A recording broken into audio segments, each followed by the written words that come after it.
Hola a todos y bienvenidos a un nuevo episodio de Jugarse la Piel. Aquí estamos, como siempre, con Álvaro. Hola Álvaro, ¿qué tal? ¿Cómo estás? Muy bien, ¿tú qué tal?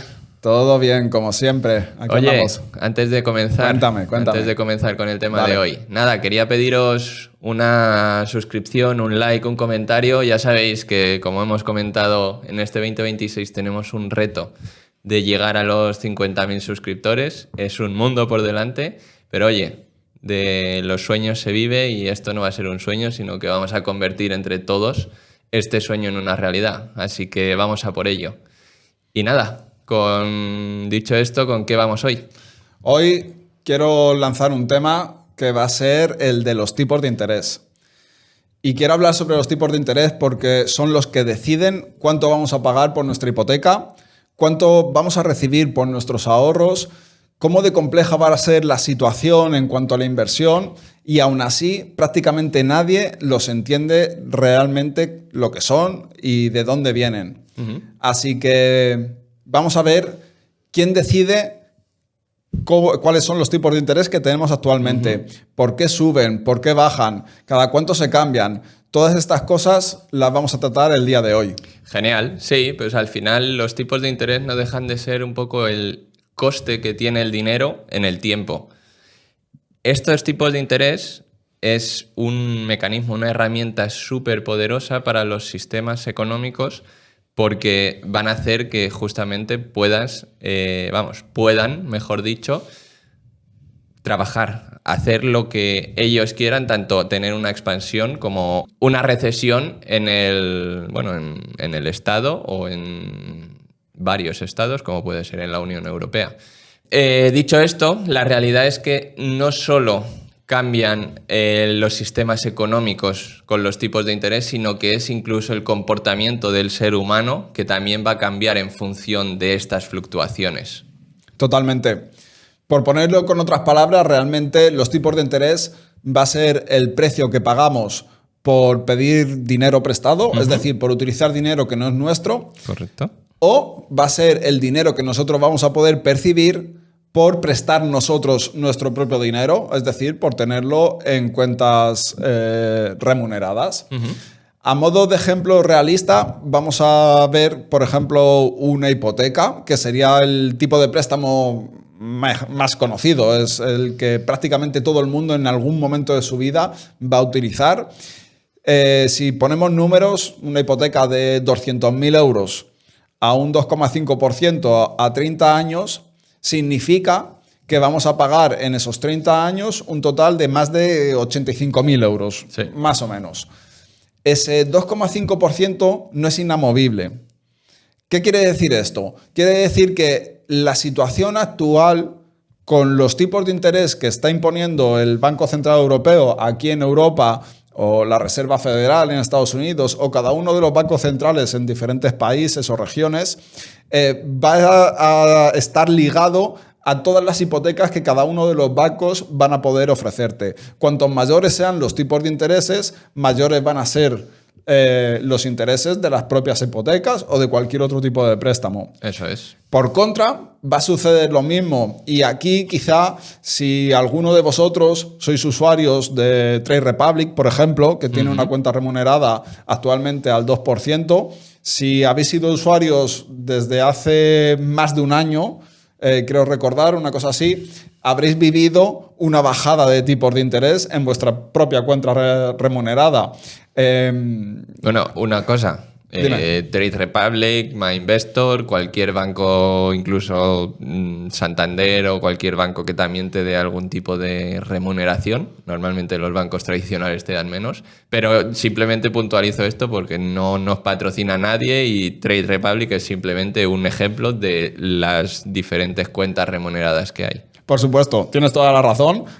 No es nada patrocinado. Que ojalá, pero de momento no tenemos ese patrocinio. Sí, no es nada patrocinado, pero sí que es verdad que, bueno, yo mismo que lo utilizo, pues es un ejemplo que me viene perfecto.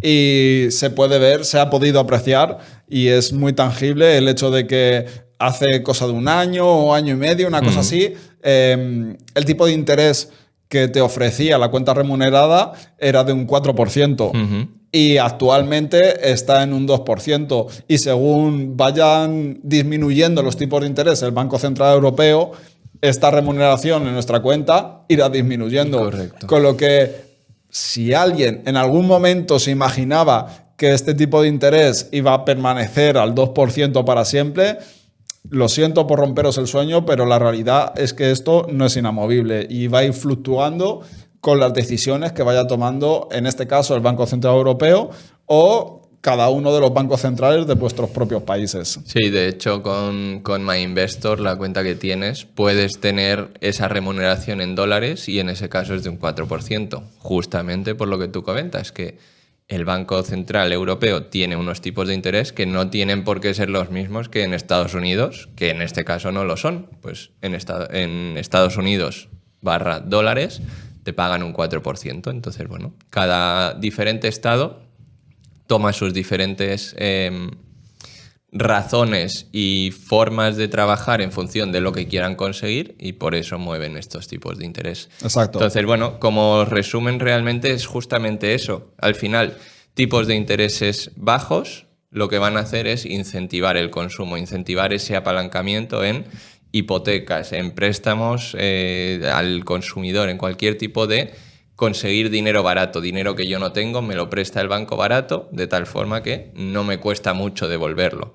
Cuando tenemos, por contra, tipos de intereses altos, es todo lo contrario. Lo que intentan los bancos centrales es justamente que no te apalanques, que te cueste más el dinero, valga la redundancia, de tal forma que simplemente trabajes con tu dinero, con tu capital. Correcto.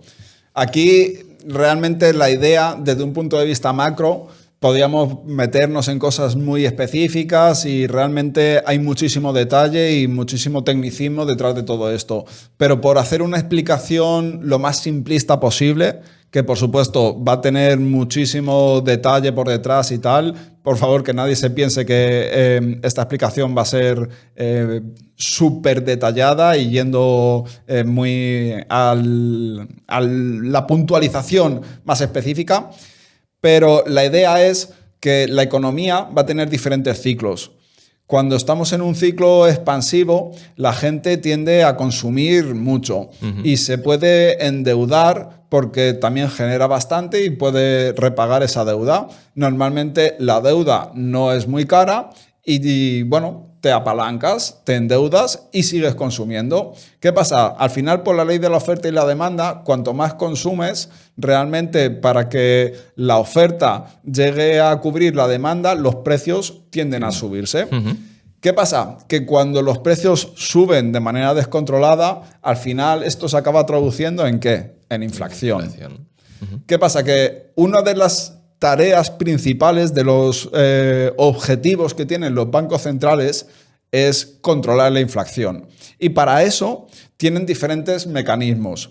Pero uno de ellos, y quizá el más tangible o el que más fácil de entender o más visualizar, más nos llega a cualquier persona, es la gestión de los tipos de interés, tanto las subidas como las bajadas. ¿Qué pasa? Cuando los tipos están bajos, como estamos viendo, te endeudas, consumes más. Si consumes más, los precios tienden a subir, tenemos inflación, estamos en un ciclo expansivo. Cuando se sobrecalienta la economía, lo que tiene que entrar es el Banco Central y empezar a subir tipos de interés. Es decir, el precio de endeudarse cada vez es más caro. Eso desincentiva que la gente se apalanque, desincentiva que la gente pida prestado dinero para seguir consumiendo, de tal manera que el consumo se ralentiza. Con esa ralentización del consumo, los precios empiezan a estancarse. Si los precios empiezan a estancarse, también todo lo que es la economía, todos los beneficios de las empresas y tal se estancan hasta cierto punto que tenemos la otra parte del ciclo económico, que sería más recesivo. Podemos empezar a entrar en un momento en el que ya se está enfriando la economía hasta tal punto de que podemos entrar en una recesión. Sí, o sea, cuando haces ese cambio, al final es donde podemos empezar a decir que es una crisis, por así decirlo. Que Exacto. no tienes tanto dinero, entre comillas, para gastar, justamente porque es una bola todo. O sea, si el dinero es barato, más gente tiene más dinero, más gente pide más dinero prestado, entonces más gasto, entonces más las empresas pueden generar, ciclo expansivo, como tú dices. Por el contrario, dinero caro, yo no gasto de esto, no gasto de esto otro, no gasto de esto otro, entonces las empresas tienen menos, con lo cual menos dinero en circulación, en resumen. Exacto, exacto. Entramos en esa fase más recesiva. ¿Y qué pasa? Que para poder estimular de nuevo la economía, lo que hace el Banco Central es bajar tipos de interés de tal manera que de nuevo vuelve a ser barato pedir prestado dinero. Y la gente, por ende, pues empieza otra vez de nuevo a endeudarse pues, para poder seguir consumiendo.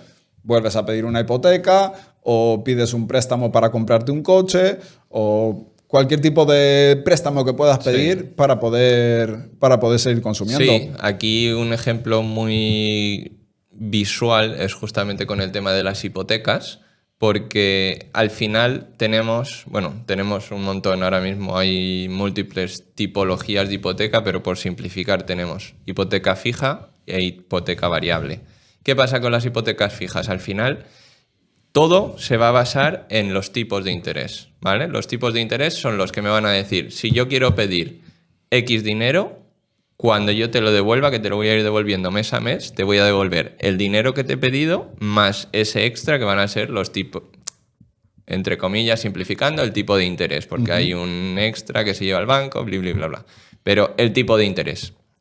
Vale, eso es en una hipoteca fija. Tú sabes, llegas un día al banco, ese día están los tipos de interés a un 2,5%, pues el banco te va a decir, vale, yo te lo presto a un 2,6%.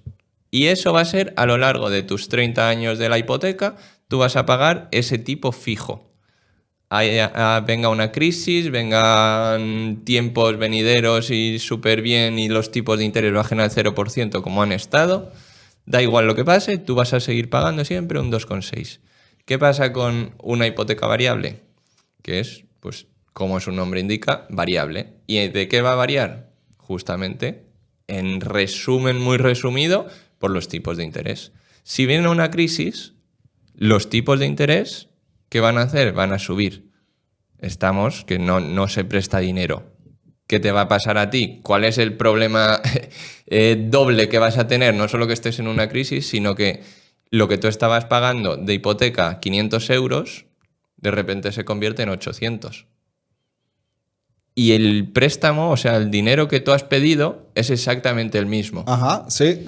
Entonces, eso es lo que pasaría si los tipos los tenemos altos, si por contra están en bajada de tipos, de tal forma que si cuando tú firmaste la hipoteca variable tenías ese 2,5% de tipos de interés y bajan al 1,5%, pues lo que va a hacer es que tu cuota de hipoteca, en vez de ser 500 euros, pues van a ser 400. Los números me los estoy inventando, obviamente, no tengo ni siquiera el principal con el cual calcularlo, pero justamente esa es la diferencia entre saber 100% lo que vas a pagar, de tal forma que únicamente te basas en un punto del tiempo en el cual tienes en cuenta el tipo de interés, que es cuando firmas la hipoteca, versus una hipoteca variable que va a fluctuar en función de estos tipos de interés.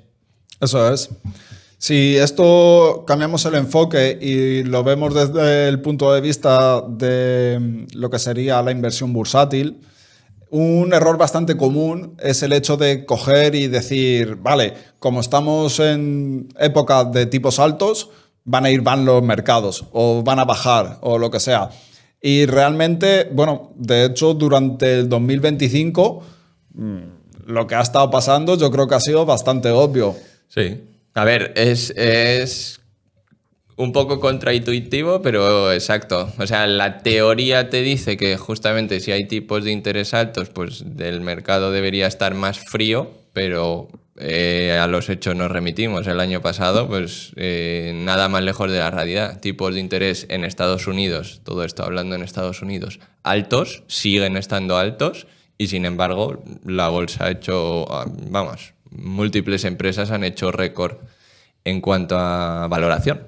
Sí, se estaba manteniendo la narrativa de higher for longer, o sea, muy altos durante más tiempo, lo cual es algo muy negativo realmente para los mercados, puesto que a las empresas le va a ser mucho más caro durante más tiempo el poder financiarse.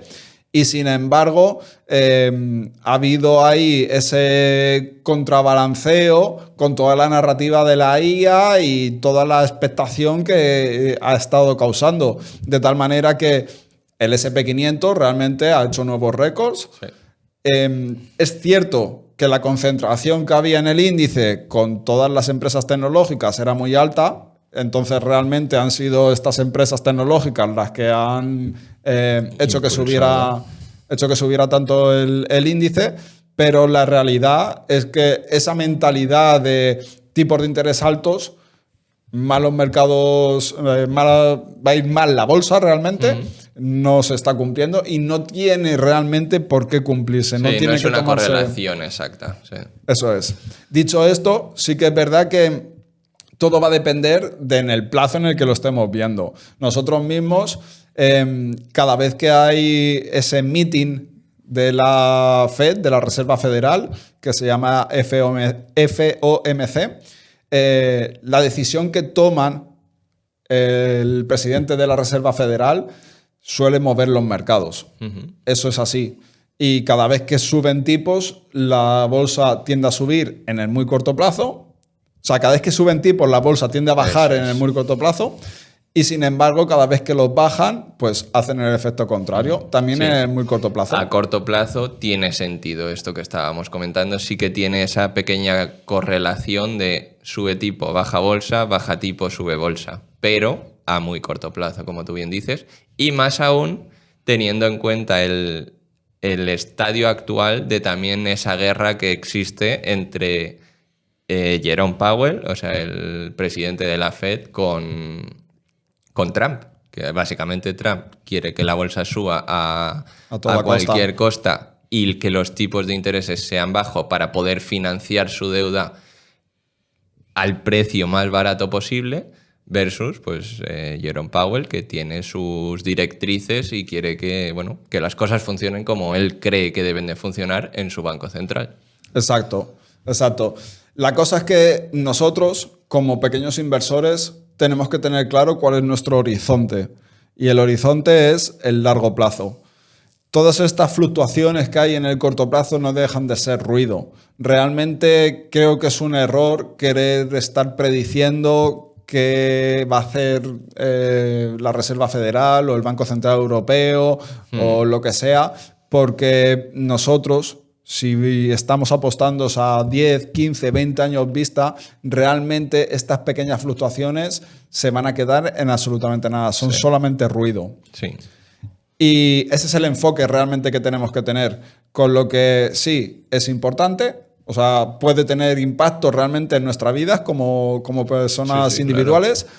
Pero la realidad que como inversores no nos tenemos que quedar en esa posibilidad de subidas de tipos, bajadas de tipos, y tenemos que seguir mirando en el largo plazo. Sí, yo creo que como pequeños inversores el punto clave aquí es el no intentar predecir, sino adaptarnos a los mercados. Exacto. Es más, cada vez que tenemos algún tipo de cambio en los tipos de interés, al igual que estabas comentando la situación con las hipotecas y cómo puedes encarar qué tipo de hipoteca te puede interesar más en función de cómo puede ser el siguiente ciclo económico que vamos a tener, a la hora de también tomar decisiones de inversión, esto también puede jugar a nuestro favor si entendemos realmente cómo funcionan los tipos de interés. Y a modo de ejemplo, tú también tienes este tipo de posición en cartera. Actualmente tenemos, o yo por lo menos, tengo una de las mayores posiciones, es en un ETF, como ya hemos hablado en otros episodios, sobre bonos del Tesoro estadounidense a largo plazo, que serán los bonos que más sensibles son a los cambios de tipos de interés. Y esta sensibilidad va a ser totalmente opuesta a los movimientos que tengan los tipos de interés. ¿Esto qué significa? Significa que la revalorización de este ETF va a ir en función de si baja o si sube los tipos de interés. Cuanto más bajen los tipos de interés, más se va a revalorizar el ETF, porque es totalmente opuesto el movimiento que tiene. ¿Qué pasa? Que tenemos un enfoque en el cual venimos con esta narrativa de higher for longer, de tipos altos durante más tiempo, hacia ya transicionar a esa época de empezar las bajadas de tipos de interés. Con estas bajadas de tipos de interés, aunque sean paulatinas, pero en el medio o largo plazo, va a hacer que, por una parte, estemos rentabilizando con el dividendo, con los cupones que pagan, los intereses per se que pagan el ETF, que están en torno al 4%, por encima del 4%, más esta expectativa de la propia revalorización de los bonos que componen el propio ETF con todo el ciclo de bajada de tipos de interés que vayan a venir a lo largo de este 2026 y probablemente 2027, si no lo alargamos hasta el 2028. Al final, por definir, que creo que es bastante interesante porque me da la sensación que también existe este desconocimiento, y aquí corrígeme también si hay algún tecnicismo que meta la pata, pero por definir qué es un bono, porque muchas veces hablamos también de renta fija, de qué es un bono, y no es tampoco, bueno, no es conocido, por así decirlo, ¿vale? Entonces, con lo que estás diciendo, al final, un bono no deja de ser deuda que emite un Estado para financiarse. Exacto. Es un préstamo que nosotros, como inversores, le hacemos en este caso a un Estado o podría ser también a una empresa. Exacto. Entonces, ¿cómo ganamos dinero? Justamente como tú estás diciendo, con los tipos de interés. Al final, en un momento dado, cuando yo compro este bono, en función de los tipos de interés y en función del tiempo que tenga esa expiración del bono, pues en este caso estamos hablando de bonos de más de 20 años, pongamos uno de 20 años. Estamos pactando que durante 20 años, Estados Unidos en este caso, nos va a dar un 4% anual por cada dólar que yo le preste. Bien, eso perfecto. Hasta ahí, todo bien. Ya tenemos esa primera parte de la ecuación, que es la primera parte de la inversión. Ahora viene la segunda, que es justamente lo que comentabas de revalorización o todo lo contrario, que pierda valor tu posición. En caso de que empiece este recorte de tipos de interés, al final los siguientes bonos que se emitan, si yo voy mañana que han bajado los tipos de interés al 3%, mañana a mí me van a dar un bono por 20 años desde ese día, pero me van a dar solo un 3% de rentabilidad. ¿Qué quiere decir esto? Que si yo en vez de coger ese te quiero comprar el tuyo, a mí me va a costar más caro porque me van a dar un 4% en vez del 3% que me están dando actualmente. Con lo cual es justo esa dualidad de la complejidad, porque a mí me resultó complejo entenderlo, porque era justamente no, yo compro un bono y sé que me van a dar un 4% y ya está, y chimpún. La realidad es que la renta fija no es tan simple como, no, sí, si llegas al día de expiración, sí, no hay ningún tipo de duda. Te dan tu 4% y cada uno por su lado. Pero si quieres hacer trading, entre comillas, no a corto plazo, sino quieres comprarlo y venderlo, las fluctuaciones de estos valores pueden ser incluso más grandes que de una empresa, vaya, que comprar acciones. Correcto. De hecho, la renta fija quizás sea uno de los activos más complejos que existen y menos entendidos. Y daría para un episodio por sí solo. Es más, os invito a que comentéis si os interesaría que habláramos sobre renta fija, porque es súper interesante y es un activo que realmente da mucha diversificación, lo primero, y que puede ser muy interesante para tener en cartera si se entiende correctamente. Sí, a mí me costó, o sea, esta explicación que he hecho ha sido también para mí porque me costó entenderlo bastante y es interesante, es interesante. Y realmente es muy buena la explicación porque, claro, cada uno de estos bonos, cada uno de estos préstamos préstamos tiene su propio precio. Tiene su etiqueta con su valor y, como bien has dicho, si tenemos la capacidad de poder adquirir un bono que paga un 4% y uno que paga un 3%, todos vamos a preferir el que paga más, obviamente. Correcto. Claro, pues la persona que posee este bono que paga más te lo va a vender más caro. Eso es. Es tan sencillo como eso. Pero a la misma vez muy complejo y es difícil de entender.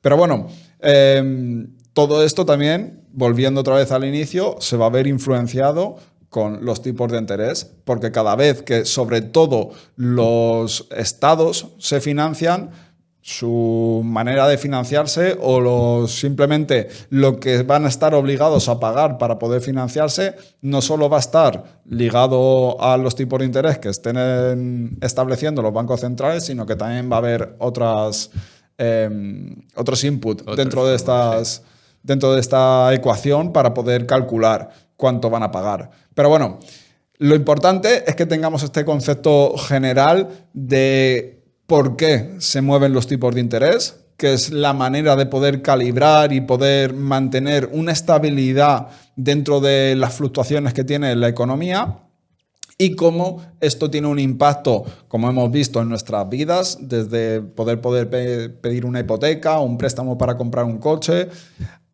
nuestros ahorros que podemos tener en una cuenta remunerada, hasta cómo nos impacta realmente como inversores. Sí. Ese sería el mensaje con el que me gustaría quedarme. Con esto, por mí, yo creo que lo podemos dejar. Creo que ha quedado dentro de la complejidad de todo lo que tiene que ver con los tipos de interés. Creo que ha quedado bastante claro. Entonces, por mí lo podemos dejar por aquí. Genial. Pues nos podemos ver en el próximo capítulo, entonces. Muy bien.